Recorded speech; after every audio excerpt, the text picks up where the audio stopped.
Hi, I'm back. Welcome back. I'm in the same parking lot every time because no one parks here and people just like drive by this spot, and so I don't have to worry about anyone thinking I'm weird for recording on my phone. Even though I should not care what other people think, right? Especially I'm in the comfort of my own car, like it doesn't matter. But today I want to talk about growing up without a father because I'm still dealing with that. I also want to acknowledge the fact that this channel is slowly growing. I've seen like 3 new subscribers recently, and 2 or 3. It's exciting. I hope they're not bots or anything, but I'm really excited for that. It lets me know that someone's watching. I do see my videos getting some views. The watch time's not where I want it to be, but over time, I believe that will change. So, let's get started. I grew up with no father, obviously. My parents were teenagers when they had me, and early on in life, he was around, like he was there, and I would like go hang out with him and his side of the family, and I just thought that's how it was, like this is just my situation. It was no different. Also, I grew up with a lot of people having absent fathers, so it wasn't much to me, but yeah, it wasn't much. I didn't think much of it. But I'll say when I got to elementary school, I went to a private Catholic school, okay? These kids had a hard time understanding how I was brought into the world and my parents weren't married, because I guess in Catholicism, you're taught that like there's no way possible for a child to be born if the parents aren't married. And so I'm like telling them like, no, my parents weren't married. And they're like, no, your parents were married when they had you. And I'm like, okay. I'm literally in kindergarten explaining this to people, that these conversations should not have happened. But I think that's where I realized that situations were different. My situation was different. There was me and one other black girl, and we did not have 2-parent homes. And I stayed in that elementary school throughout. I was there K through 5, and a few students' parents had gotten divorced, but I saw that their dads were still in their lives. And when I got to elementary school, sorry, there's a train.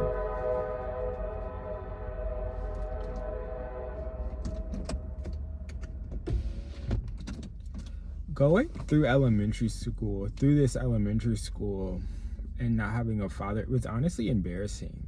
I didn't like telling people that, and I just felt so different and less than in a way. And yeah, like I said, these children of divorced parents, I would always see their fathers like actively in their lives. And I don't know what happened when I got older, but my father was in my life less and less over time. And there were times where like we'd be in contact, then we wouldn't be. I'd see him and then I wouldn't. And it was just hard knowing that I had a parent who wasn't like fighting to be in my life. I don't know what was going on between him and my mom, like if they were having beef or anything. I don't think that was the case. I just don't think it was something that either of them were pressed about. And my dad ended up having 5 other children, so he had other kids to worry about. He knew I was good in some ways. I don't know. But yeah, in elementary school, that was tough. Really tough. And yeah. And I ended up going to counseling to kind of unpack that, but that never helped. Yeah. counseling didn't really help much because it's like, in counseling, it's like you're dealing with a situation and they're trying to help you, but you're still going through it. You're in that situation. Someone's about to park right next to me. And so that was kind of the case with that. And it was just always challenging for me. And then middle school, I mean, same thing. Like, I didn't have a father, but it was more normalized. I was in more of a black environment. I went to public school, so it was normal. Like, oh, is your dad around? No. Okay, mine isn't either. And some people's dads were like mine, were just like there was just nothing, not much there. And this is not to throw him under the bus at all. We're better now, but I'll get to that. Yeah, and he was in and out of jail throughout my life.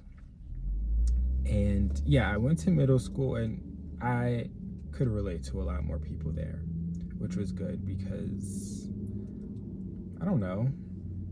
I didn't feel so different. Not saying that the situation was good, but I didn't feel alone in that. Yeah, or something else I was gonna add.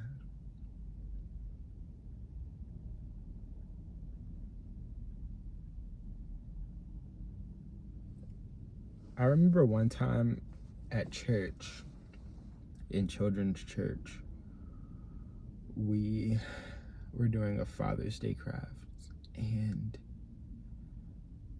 they had printed out these papers for us to like color or sign our name, something like that, and it was a message to our fathers, and it said something like, I want to be just like you when I grow up. And I remember giving that to my mom, and I was like, I don't feel good giving this to him because that's not true. She was like, yeah, we'll figure out something else to give to him. And I remember that being so hard because even at church, most people had active fathers, and like, it's so weird having to have that conversation with your friends growing up because they love their dads and their dads are there and they can't fathom the fact that a father would not be in his kid's life, Yeah. And so high school was, it was what it was. I think that would have been a good time for me to have a relationship with him. I remember us talking here and there. My aunt had a wedding. I saw him there.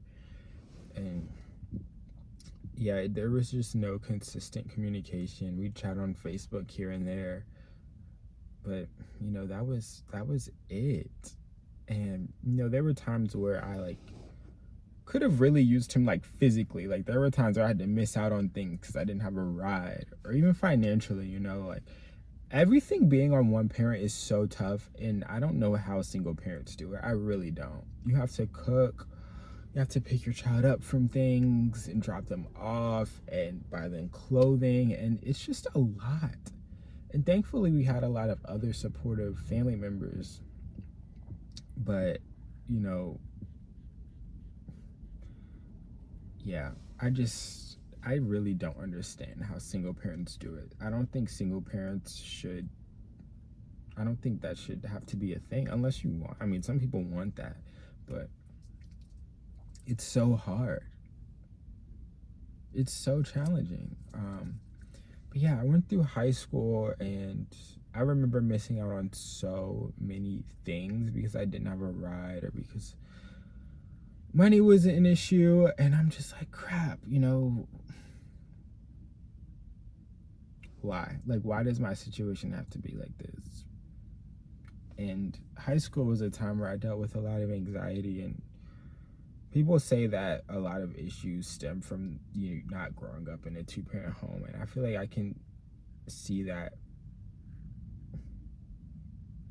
where that would have been beneficial for me. And I remember growing up and just feeling like some of my basic needs as a child, 18 and below, were an issue, because it's like, okay, you need to go somewhere or you want to go somewhere and it can't happen. And it's like, oh, I shouldn't want these things because they inconvenience people, and people have to, you know, take off from work to take me places. Yeah, I remember one time when I was in marching band,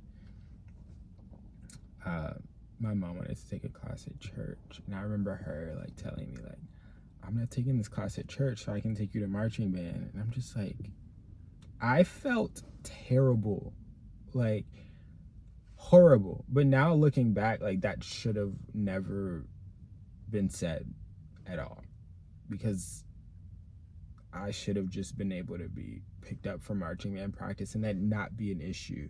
Like being a child and having needs and even wants to a certain extent, it should not be an issue at all, ever.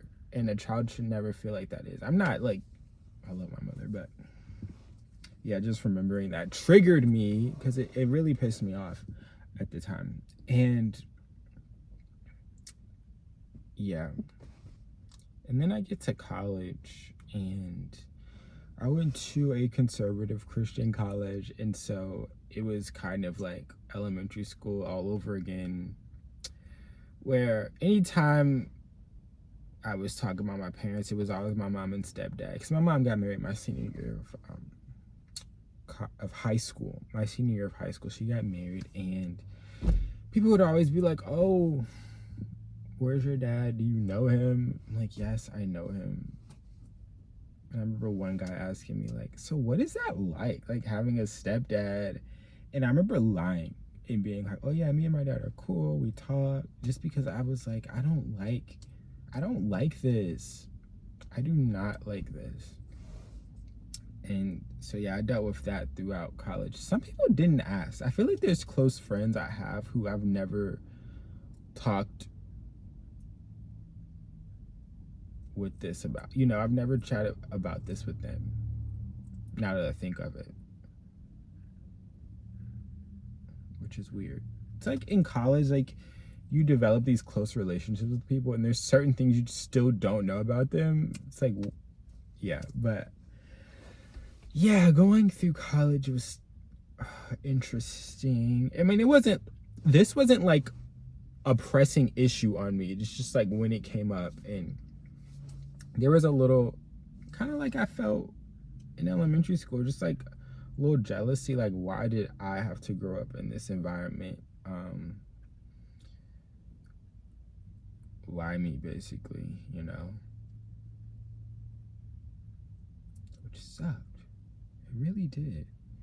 And growing up and being an adult, I just realized how just like certain things I'm missing that I should have gotten growing up.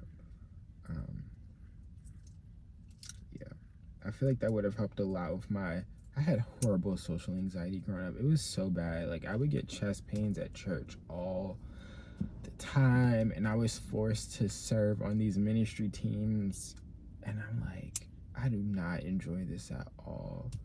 And I feel like that kind of stems from that, you know? One parent can only do but so much. Like I said, even in college, like financially, it would have been nice to grow up in a 2-parent, like stable home where they could have like helped financially, you know? There's just certain things you should not have to worry about growing up. Yeah. And now I hear all these podcasts about how horrible it's been for just how bad the numbers of single mothers are, you know. Numbers are high, and hearing how it screws men up, and you know, I'm just trying to push through everything, and there's other issues I don't feel comfortable talking about. But yeah, talking about this has been good because it's been a while since I've talked about this with anyone. It's a little triggering. I'm gonna have to drive home in silence, but yeah, it just sucks. And now I'm at a point where I think we both want to be in each other's lives. It's just weird because we don't know each other that well. like at all. So yeah, this video was a lot longer than I expected, and I'm sure I left some things out, but yeah, it's been tough. And I've been thinking about my family recently, and it's like no one really, I don't want to say no one cared, but it wasn't something that a lot of my family felt the need to like care for, because it's like most of us did not grow up with fathers in our lives. And it's so sad. It is so sad. And it's disgusting. I have, yeah, it's disgusting. But I'm doing okay in life. I'm doing okay. But yeah, that's it. Yeah. Thanks for listening if you did. I fell off for a little bit, but I'm getting back to this. Consistency is the goal, also quality. So yeah, thank you.